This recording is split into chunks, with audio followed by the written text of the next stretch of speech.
All right, welcome back to Green Talks Bucks. That was one for the books. TNC, let me just start off with giving you a huge congratulations. Easily the easiest to watch product that any platform has delivered so far. I actually watched it with a couple of my friends. I've been trying to get them to watch one-on-one basketball with me for a couple years now since TNC started, and this was the one where I was able to get them to watch all the way through, heard no complaints. One of my buddies has never even touched a basketball, and he enjoyed the product too. So I really think that says a lot. The production, incredible.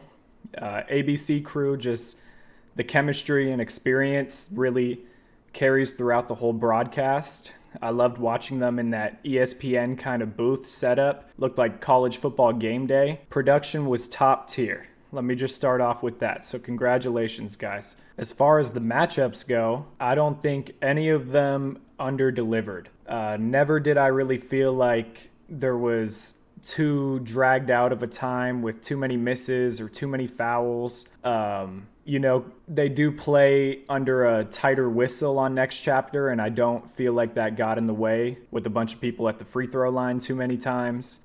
Players came prepared, think one player in specific, Tay, maybe didn't come prepared as others, but his opponent came more prepared than anybody else, which still led to a super entertaining game. And that's coming from a Tay fan, probably the biggest Tay fan there is too. So none of the games dragged. I really liked the matchups themselves. I think they were carefully crafted. I think the style clash on a lot of them were super entertaining to watch. Yeah, I just want to give a big shout out to all the players as well. I think they really put on a great performance that contributed to the smoothness of the whole entire event. So I'm going to get into a recap of each of the matchups here. We'll start in order. That Ryan versus Jay Lou game. To be honest, I was the least excited for that game if I had to choose one, but I was super impressed. I think the pace of that game started off a great pace that continued through the rest of the night. Those are super fast-paced, entertaining players, and that's how it was marketed to us as well. And I really slept on how much that would actually resonate with me. I know it was unfortunate. Ryan caught a really nasty cramp there and tried to work it out with the trainer for a couple minutes, and it just wasn't healing up in time to get back on the court. But up leading into that point, I was super, super impressed with Ryan specifically. He did not come out and do all that showboating kind of stuff that we see him do on the city tours, and that really, really played to his favor. I think in these big money matchups, when everyone's watching, you should be going out there to win first and foremost. The clip farming comes later, and I was super impressed that Ryan just went straight to the basket relentlessly. The first 5-10 plays in a row, he was sending a statement from the jump. He looked in great shape. He looked stronger almost. Yeah, super, super impressed with the decisiveness and the conditioning that Ryan showed. As far as Jay Lou goes, I think that was a good return. It took a little bit for him to catch his wind and catch his rhythm. And when he did, he actually made a nice run. It looked like it was going to tune up to hit the over. It looked like both of those guys were going to put up a good amount of points before it ended. In my honest opinion, it did look like Ryan was the better player. It looked like he was suiting up for a W in that. So that's extra disappointing that it ended in an injury. Yeah, I think that was a great way to start the match. And that idea that they had to show the first 10 points of the Tay-Caleb game because this one didn't finish and it was the free game, I think that was great on-the-fly thinking. Next Chapter is just super creative, and they know what the fans want, and they also know how to give the fans something that they didn't know they wanted. So I think that was a great last-second adjustment. Okay, game 2, Tay versus C4. I'm going to kind of keep this pretty brief. I do plan on making a follow-up video to this, basically just talking about Tay the whole entire time. Going to give him a little PSA after this. So As far as this video goes, Caleb just went out there and did his thing. He looked like the most polished player on the card. It looked like he didn't miss more than 10 shots the whole entire game. It went super quick. He would blow by Tay with ease. And then as soon as Tay gave him a cushion, it felt like he didn't even miss a single jump shot. Caleb, bravo, well done. You just made a statement. I'm glad you did. I don't like how some people are saying you're not the most entertaining player. To me, I care about high level ability, and you showed that probably more than anybody else on this card. So well done, Caleb. Okay, the third game of the night was Keon and Reese, I believe. This was the game that my buddy Chris that I watched it with, I would say probably enjoyed the most. He had never seen either of these guys play. He was super impressed with Keon. Super entertaining player. It really does suck that all of his one-on-ones are behind the paywall, so there's a lot of people out there that really don't know what it's like to watch Keon live in a one-on-one. He is a superstar in the making. The ABC crew was describing him as that in the live comm, and they hit the nail on the head with that one. Keon is here to stay. The game kind of went how I expected a little bit. Both of the players are super crafty and know how to go on a little run. It wasn't too much of big runs either way. It was kind of more of like a back and forth-ish kind of battle, and Reese even had the advantage for a lot of the game. But when Keon goes on those closing runs, we've seen it a couple times now, he just puts people away, and he puts them away loud. When that game finished, I think it really set the tone for how the rest of the night was going to go. The energy in the gym was electric, and it really just upped the ante of the whole entire event. So well done, Keon. I did predict Keon to win that game. I'm excited to see who he plays next. I think he can challenge a lot of the top guys on Next Chapter, and I'm really curious to see who he plays next. This is no knock to Reese, because I was super impressed with what Reese did out there as well, especially considering that it was his first pay-per-view appearance. So, I wouldn't take this one too hard if I were Reese. I would just take it on the chin and come back more prepared next time. I think both of these guys are players that could be maybe some staples on pay-per-view cards going forward. So I think that was just a great match, great entertainment from both players. Like I said, they just have a play style that is more appealing to the masses. That was the game that really got my friend's attention for the rest of the card. Fourth game, Day versus Lat. I think I predicted that one on the nose, I'm pretty sure. I think I called it 30-20, and that's what it ended up being. I knew Day would prolong the game. He is good at that. He's going to make you work.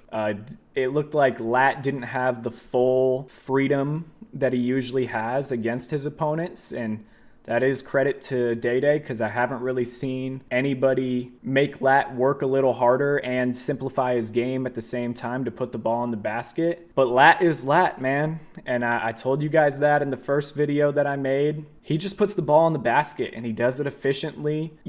There's only so long you can prolong the game against Lat for. Eventually he just shoots it at such a high clip that they're going to keep dropping. They're going to keep rolling. So well done to Lat. I do want to see Lat climb up the ladder as well and play somebody that is ranked above him. He is doing everything he needs to do to deserve it. I also wouldn't mind a rematch against Cam as well. So well done, Lat. Well done, Day as well. That was another entertaining matchup for sure. Now I'm actually going to skip to the main event here, because if you saw my prediction video, you know that I think the Rob DA game should have been the main event, and we'll get to that in a second. But Cam and Moon, I think that was an incredible watch. It did start off a little slow. I think that was bound to happen. These guys are super familiar with each other, have been in gyms with each other for a couple years now, and yeah, they were at the peak of their powers, $25,000 on the line, maybe some nerves in the system a little bit. Definitely had a scout on each other, so the game starting off a little slow didn't really bother me too much at all. Wouldn't say that dragged on the event at all, but it kind of went exactly how I was expecting, minus the result. I really forgot. Yeah, I forgot about how good of a closer Moon is, especially when his back is against the wall. You know, you should almost always bet Moon if he's down at halftime. I think that gives him a better chance to win in some kind of weird way. He just lives for those moments. He embodies the one-on-one culture. You know, bet on yourself even when it's the hardest to do. He made a statement coming back in that game. Cam also made a statement. That run that he went on when he had 24 points, and I forget how much Moon had at that time, but he had a considerable lead over Moon, and he was, you know, he gets hot. He gets hot, and it is pure entertainment when Cam gets hot. And I was so tired of losing money betting against Cam. Of course, the one time that I bet with Cam, I lose. And, you know, it is what it is. Every dog has their day. But yeah, I guess I really forgot the most important part, which is Moon lives for those moments. So congratulations to both players. Definitely gave the fans exactly what they were looking for. I see why this matchup was so hyped up for as long as it was. Definitely delivered. All right, and now for what should have been the main event, Rob versus DA. I called that shit, guys. I called it. I had a feeling about DA. I really liked his story and his interviews that he was talking about. I really liked his confidence. I liked his demeanor.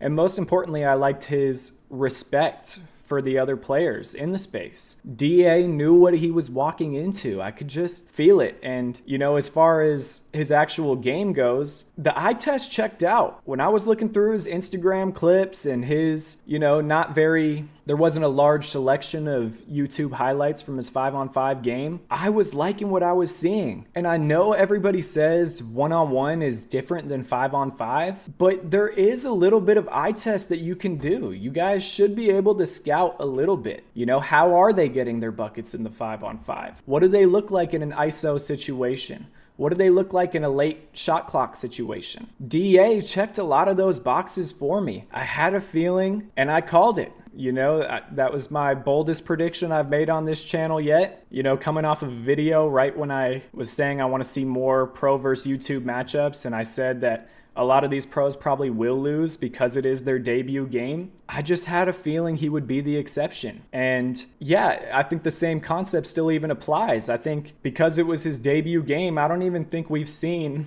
the full version of DA. I think he's capable of a better performance than that. And yes, I hear what a lot of people are saying, and I saw it for myself too. Rob definitely had a chance to finish that game, and I think if he would have tried to attack the basket a little bit more, he probably could have ended that game. I do. But that's just the way the cookie crumbles, guys. I don't want this to discredit Darius's win whatsoever. I don't think that's fair. You know, I think we could say the same thing for when Tay played Rob then, if you guys want to talk about it like that. You know, he had a free throw to beat Rob, you know, so I don't want to do this, oh, that was his game to win and he lost it and he got to finish his food. Yes, you know, that's what his trainer and his camp and everybody's going to be telling him to give him that motivation to come back. But at the end of the day, a win is a win and a loss is a loss. And Darius came out there and made a huge statement. I am so excited to see what type of conversations we're going to be having moving forward.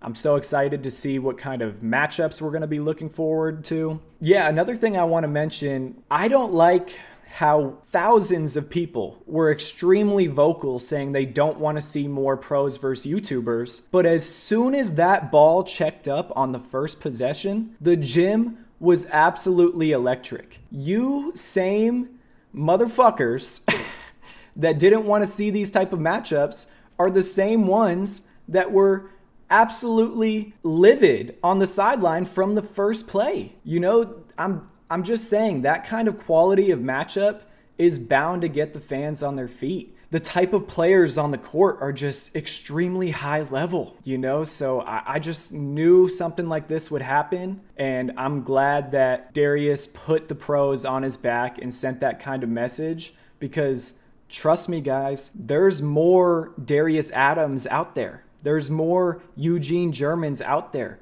There are plenty of guys out there. If you do enough research and you're familiar with a lot of these pros, overseas guys, whatever it may be, there's plenty of guys that can come in and make huge statements in the one-on-one scene.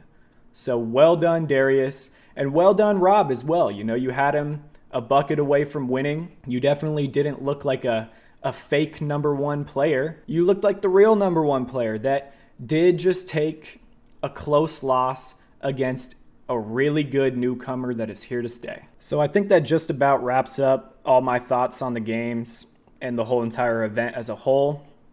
You know, I had a couple gripes with it, you know, but I think they were so minuscule that I'm not even really going to get into them in this video. This event delivered. And like I said at the beginning of the video, I was able to show this to people that don't give a fuck about this respectfully. And they gave a little bit of a fuck watching it that night. They stuck through that whole 6-hour live stream. So once again, incredible event, TNC. I'm super excited for what you guys do next. It only gets better and better each time. Scotty and the whole team, we're in good hands. We're in good hands. They know what we're looking for, and they seem to just keep on delivering. So if you guys are not watching any of this one-on-one basketball, I don't even know what to tell you. Maybe it's just not for you at all. I don't know. This is absolute entertainment. I watch all forms of basketball. I watch high school basketball, college basketball. I watch overseas basketball. I watch shitty basketball players playing against each other on a YouTube video in an LA Fitness. This is the most entertaining form of basketball there is right now. And TNC delivered the most watchable version of it. So I think that's where I'm going to cut it off. Congratulations. That was amazing. If you guys enjoyed the video, leave a like and subscribe, comment down below your thoughts, and I'll see you next time.